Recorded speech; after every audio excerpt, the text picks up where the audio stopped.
The seventh time my son's fiancée asked about my life insurance policy. Something in my gut twisted so hard I nearly doubled over. I was standing in my kitchen in Boulder, Colorado, watching Amanda refill my coffee cup with that practiced smile of hers, and I finally understood what my body had been trying to tell me for months. I'm Robert Hayes, 63 years old, retired engineer. Widower for 5 years now since cancer took my wife Linda. My son Daniel is my entire world, always has been. So when he brought Amanda home 8 months ago, glowing like a kid on Christmas morning, I wanted nothing more than to love her too. And I tried. God knows I tried. Amanda was perfect on paper. 29, same as Daniel. Physical therapist, volunteered at animal shelters, said all the right things, laughed at my terrible jokes, even pretended to enjoy my stories about the early days of aerospace engineering. She was exactly what any father would want for his son, except for one thing. The questions. The first time, I didn't think anything of it. We were having dinner at Daniel's apartment in Denver, and she asked what I did with my time now that I was retired. Normal conversation. I mentioned some consulting work, told her about the ranch property I'd bought in the mountains as a retirement project. She seemed genuinely interested. That sounds lovely, Robert. How much land did you end up with? 200 acres, I said, cutting into my steak. Probably more than I need, but it was Linda's dream. Before she got sick, we used to talk about building a small retreat center there. Something for other cancer survivors and their families. Amanda's hand flew to her chest. Oh, Robert, that's beautiful. You must miss her terribly. I did. Every single day. But something about the way she asked felt rehearsed. Like she'd practiced that sympathetic head tilt in a mirror. The second time came 2 weeks later. We were at my house this time, and Amanda was helping me sort through some old financial documents I'd been meaning to organize. Daniel had run to the store for beer. Robert, do you have everything in a trust? She was holding a folder, not really looking at it. I only ask because my grandmother had such a nightmare with probate when my grandfather passed. The lawyers took forever. Already handled, I told her. Set everything up right after Linda died. Daniel's taken care of, the property's protected. Everything goes smoothly when my time comes. Smart, she said, nodding slowly. And is Daniel the sole beneficiary? That question made my shoulders tense, but I pushed it aside. She's a planner, I told myself. Practical. That's a good quality in a partner. Yes, I said simply, and changed the subject. The third time was at Daniel's birthday dinner in March. We were at this upscale steakhouse in Lodo, and she'd had 2 glasses of wine.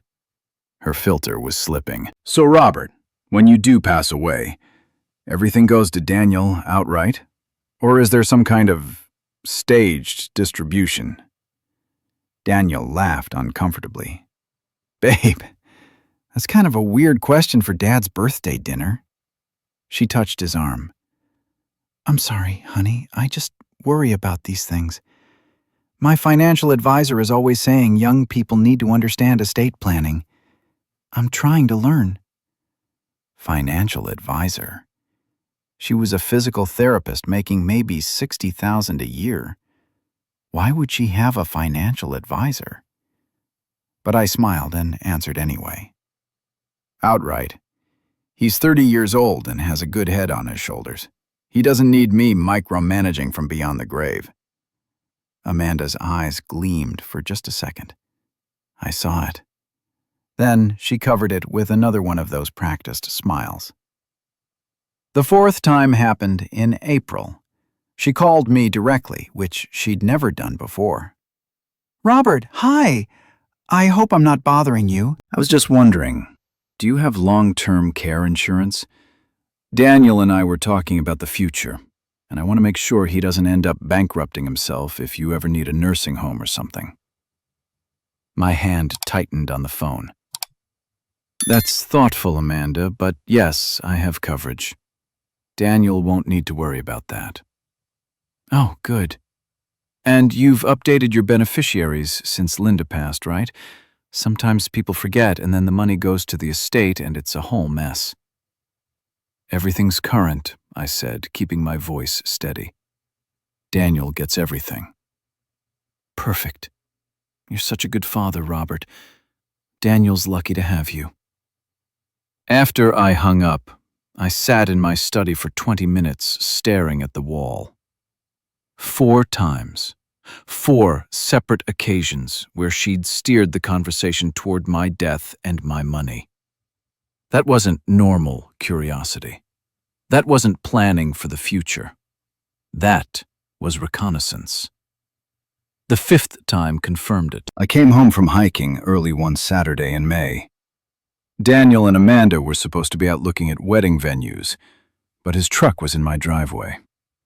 I walked in through the garage, calling out a hello. No answer. I heard voices from the living room, low and intense. I stopped in the hallway, something telling me not to announce my presence. At least 2 million just in the land alone. That was Amanda's voice. Plus the investments, the life insurance, the house. Your dad's sitting on close to 4 million total, Daniel. I guess I don't really think about it. Well, you should. Her tone was sharp now, nothing like her usual sweet voice. We're getting married in 3 months. This is our financial future, too. He's not even sick, Amanda. He hikes 10 miles a day. He'll probably outlive both of us. A pause. Then, people have accidents, Daniel. Especially older people on those mountain trails. All it takes is one wrong step. My blood went cold. Daniel's voice rose. "What the hell is that supposed to mean?" "Nothing. God, I'm just saying we should be prepared. He could easily live another 20 years, and we'd be stuck waiting. I'm 29 years old. I don't want to be 45 before we have the resources to really build a life. We're building a life now. On your $50,000 a year teacher salary? Come on, Daniel. You deserve better. Your dad wouldn't want you struggling. My dad is using his money to honor my mom's memory. I respect that." "Well, that's very noble of you." Her voice dripped with sarcasm. "But I didn't sign up to marry and to struggle when there's millions just sitting there." I didn't wait to hear more. I backed out through the garage as quietly as I'd come, got in my car, and drove. My hands were shaking so hard I had to pull over twice. My son's fiancée had just suggested that my death would be convenient. And she'd done it so casually, like she was discussing a business transaction. I sat in a parking lot in Netherlands for 2 hours trying to breathe, trying to think. Part of me wanted to storm back in there and throw her out of my house. But I needed to be smart. Daniel loved her. If I came at this with just suspicion and no proof, he'd defend her. He'd think I was a paranoid old man who couldn't accept his son growing up. I needed more. So I called an old friend from my Air Force days, Marcus Chen. He'd retired from the FBI 5 years ago and now ran a private investigation firm in Denver. We met for coffee the next morning. "Marcus, I need you to look into someone, quietly." I told him everything. The questions, the timing, the conversation I'd overheard. He listened without interrupting, his expression growing darker. "What's her full name?" "Amanda Marie Thornton. At least that's what she told Daniel." Marcus wrote it down. "Give me a week." It took 4 days. I was in my workshop pretending to organize tools when my phone rang. Marcus's voice was tight, professional, the voice he used to use when he was about to tell me something I didn't want to hear. "Robert, you need to sit down." I sat. Amanda Marie Thornton is her real name, but she's been engaged 4 times before Daniel. 4 times, Robert. And here's where it gets bad. 3 of those men are dead. The hammer I'd been holding clattered to the workbench. Marcus continued. The first was in Texas 7 years ago. Jonathan Preston, wealthy oil executive's son. They got engaged after dating for 6 months. 2 months before the wedding, he died in a rock climbing accident. She inherited $200,000 from a life insurance policy he'd taken out with her as beneficiary a month before he died. Jesus Christ. The second was in New Mexico. Marcus Sullivan, real estate developer. Same pattern. Fast engagement, sudden death, large payout. He died from an allergic reaction to shellfish at a restaurant. Funny thing is, his family swears he'd never had a shellfish allergy before. He'd eaten shrimp his whole life. But the death was ruled accidental. Amanda got his condo and $400,000 in investments. My chest was so tight I could barely breathe. The third was David Chen, no relation to me, in Arizona. Tech entrepreneur. Engaged after 8 months of dating. Died from a fall down his basement stairs 3 weeks before the wedding. Amanda inherited his house and $600,000 in stock options. And the police never connected these? Different states, different last names before she changed them back, different methods. She's careful, Robert. She always looks devastated. She always has an alibi. And she always walks away richer. You said 4 engagements. What about the 4th man? That's the interesting part. The 4th one didn't die. Gregory Walsh in Wyoming 2 years ago. He broke off the engagement 3 days before the wedding. When I called him, he was reluctant to talk at first. But when I told him about the others, he opened up. What did he say? He said Amanda had been pressuring him to update his will, add her to his life insurance, sign over half his ranch to her as a wedding gift. When he started getting suspicious and asked his lawyer about it, the lawyer got alarmed. Gregory confronted Amanda, and she denied everything, said he was being paranoid. But he had enough doubt that he called it off. And then what happened? He got smart. He hired security. Because 2 weeks after the breakup, someone tried to run him off the road on a mountain highway. And a month after that, there was carbon monoxide leak in his house that would have killed him if his dog hadn't started barking and woken him up. The leak was traced to a valve that had been deliberately opened. My mouth was dry. Did they prove it was her? No. But the incidents stopped after he filed a restraining order and made it clear he'd documented everything. She disappeared from Wyoming and popped up here in Colorado 6 months later, where she'd found my son. Marcus, I need every piece of documentation you have, every police report, every news article, every interview. I need it ironclad. I'm sending it all to your email right now. Robert, you need to go to the police. And tell them what? That my son's fiancée has been engaged to men who died, but was never charged with anything? That's not evidence, Marcus. That's a pattern we can see, but a lawyer would tear it apart. She's smart enough not to leave direct evidence. So what are you going to do? I looked at the calendar on my workshop wall. The wedding was in 3 weeks. I'm going to protect my son.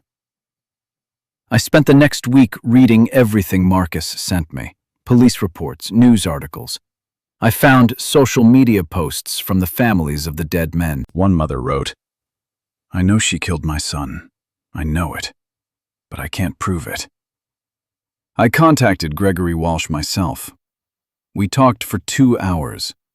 He told me about the way Amanda had isolated him from his friends, convinced him his family was toxic, made him dependent on her emotionally. How she'd love-bombed him at first, then slowly turned controlling. "She's a predator," Gregory said, his voice shaking.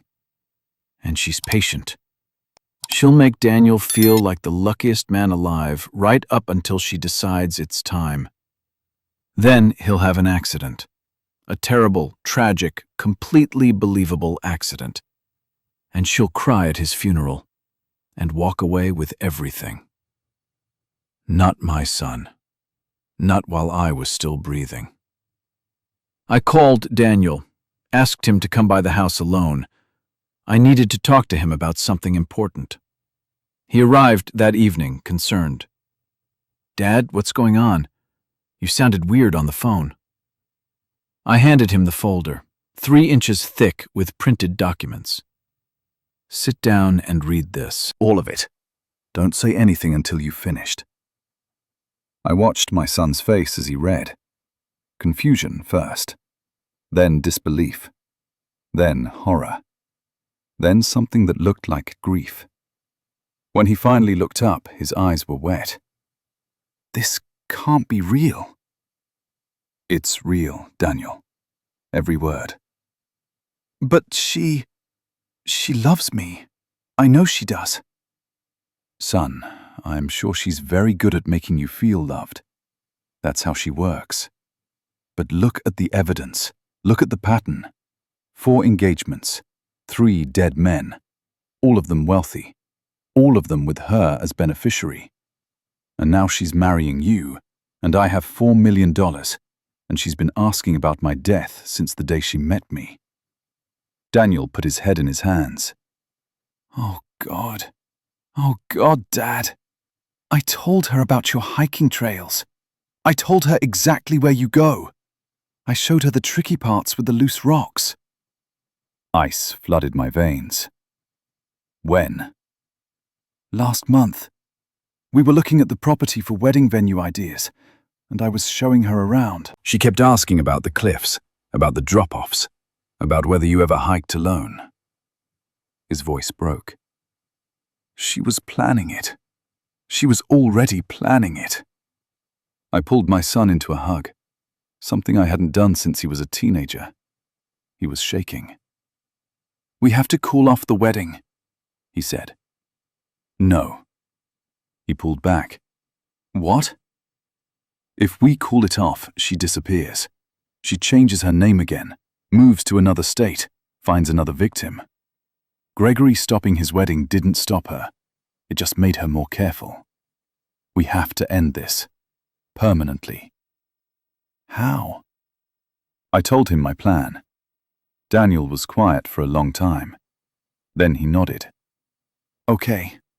But Dad, I need you to promise me something." "Anything." "Promise me you'll be careful. Promise me she won't hurt you." "I promise, son. She's not going to hurt anyone ever again." The wedding was at my ranch property, just like Linda and I had always dreamed. 200 guests, white chairs set up on the meadow with the mountains rising behind. It was beautiful. Amanda had outdone herself with the planning. I played my part perfectly. The proud father, a little choked up. I'd practiced my toast. I knew my lines. Daniel played his part too. The nervous groom, excited, maybe drinking a little too much champagne. No one suspected he knew. The ceremony began at 5 o'clock. Amanda walked down the aisle in a dress that cost more than Daniel made in 2 months. I'd paid for it, of course. She'd insisted on the most expensive one. She looked radiant, like an angel. I kept thinking about the 3 men in the ground, about the mothers who would never see their sons again. The officiant began. "Dearly beloved, we are gathered here today." I watched Amanda. She was glowing, triumphant. In her mind, she'd already won. In 3 months, maybe 6, I'd have an accident. Then she'd be a grieving daughter-in-law, and eventually a wealthy widow. She'd played this game before, and won every time. Not today. The officiant reached the vows. Daniel, do you take Amanda to be your lawfully wedded wife? Daniel's voice was steady. I do. Amanda, do you take Daniel to be your lawfully wedded husband? She smiled at my son with what looked like genuine love. She was that good. I do.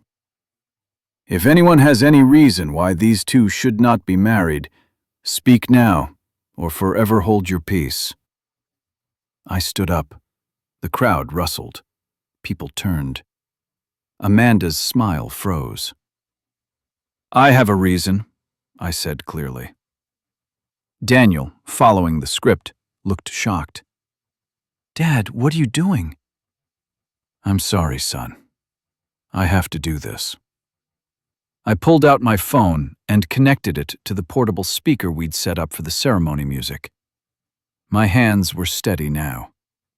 This was it. Before this wedding continues, there's something everyone needs to know about Amanda Marie Thornton. Amanda's face went pale. Robert, this is completely inappropriate. Is it inappropriate to mention that you've been engaged 4 times before? Or that 3 of those men are dead? Jonathan Preston, Marcus Sullivan, and David Chen. All of them died within months of getting engaged to you. All of them died in accidents. All of them had you as their life insurance beneficiary. The crowd was murmuring now, loud, confused, shocked. Amanda's mask was cracking. That's insane. Robert, you're having some kind of episode. Am I? Let me play something for you all.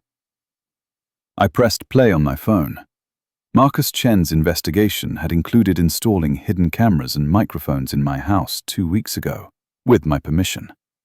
We'd caught everything. Amanda's voice filled the meadow, crystal clear. We need to speed this up. The old man could live another 20 years. I'm not waiting that long. Another voice, male, unfamiliar to me but identified by Marcus as Amanda's brother. What do you want to do? The hiking accident. It's perfect. He goes out alone 3 times a week. All I need is to loosen the right railing on the cliffside trail. He falls, breaks his neck, Daniel inherits, and within a year I can make sure Daniel has his own accident. Then it's all mine. Gasps from the crowd. Someone screamed. Daniel was staring at Amanda with absolute horror. Amanda lunged for my phone, but 2 men in dark suits stepped forward from the crowd. Marcus's people, positioned strategically. FBI, one of them said, showing his badge. Amanda Thornton, you're under arrest for conspiracy to commit murder. Amanda's beautiful face twisted into something ugly. You can't prove anything. That recording is inadmissible. I never actually did anything. Actually, I said calmly, you did. Yesterday, you went up to the cliffside trail on my property. You loosened the safety railing. You were seen by 3 trail cameras doing it. That's attempted murder. Her eyes went wide with rage and fear. And, Marcus added, stepping forward, thanks to your recorded confession, we've reopened the investigations into the deaths of Jonathan Preston, Marcus Sullivan, and David Chen. We've already found enough evidence to charge you with 3 counts of first-degree murder. As they handcuffed her, Amanda screamed at Daniel. You knew! You were in on this! You lied to me! Daniel's voice was cold. You were planning to kill my father, then kill me. Yeah, I lied to you. Guess we're both good at pretending. They took her away in a police car. The wedding guests were in chaos. Some were crying, some were taking videos. Some were just standing there in shock. I found Daniel in the crowd. He collapsed into my arms. It's over, I told him. She can't hurt anyone now. I almost married her, Dad. I almost... He couldn't finish. But you didn't. And you're safe. That's all that matters. The news broke the next day. The story was everywhere. Woman arrested for multiple murders. Wealthy men targeted. Black widow bride. More victims came forward. 2 other men she'd dated briefly who'd had suspicious accidents that they'd survived. One had been hit by a car. Another had narrowly avoided a house fire. Amanda Marie Thornton was charged with 3 counts of first-degree murder, 4 counts of attempted murder, and multiple counts of conspiracy and fraud. The district attorney was confident about conviction. Gregory Walsh called me personally to thank me. "You did what I couldn't. You stopped her." "We stopped her," I said. "All of us, together." Daniel took 2 months off from teaching. He needed time to heal, to process. We spent a lot of it together, hiking the trails on the property. The same trails Amanda had wanted to turn into my graveyard. One morning in September, we were sitting on the ridge watching the sunrise. "I keep thinking about how close it was," Daniel said quietly.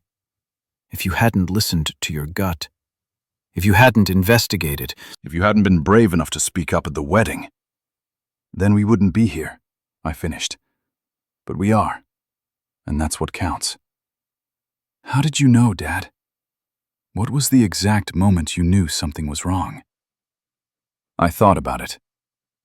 The 7th time she asked about my life insurance, something inside me just knew. Your body knows before your mind catches up. Evolution gave us instincts for a reason.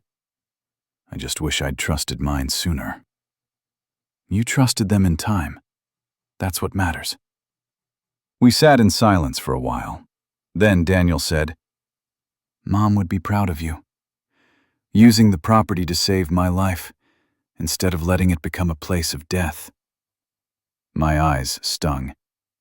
Your mom would be proud of both of us. We protected each other. That's what family does. 6 months later, Amanda Thornton was convicted on all counts. She got life in prison without the possibility of parole. The judge's words at sentencing were harsh. "You are a predator who weaponized love and trust for financial gain. You murdered 3 men in cold blood and would have murdered more. Society needs to be protected from you permanently." I attended the trial every day. So did the families of her victims. We found comfort in each other, in shared survival and shared justice. Jonathan Preston's mother hugged me outside the courtroom after the verdict. "Thank you for believing what I couldn't prove. Thank you for stopping her before she killed again." Daniel eventually started dating again. Slowly, carefully. He's in therapy now, working through the trauma. He jokes that his new girlfriend has to pass a background check, but I can see the real fear underneath the humor.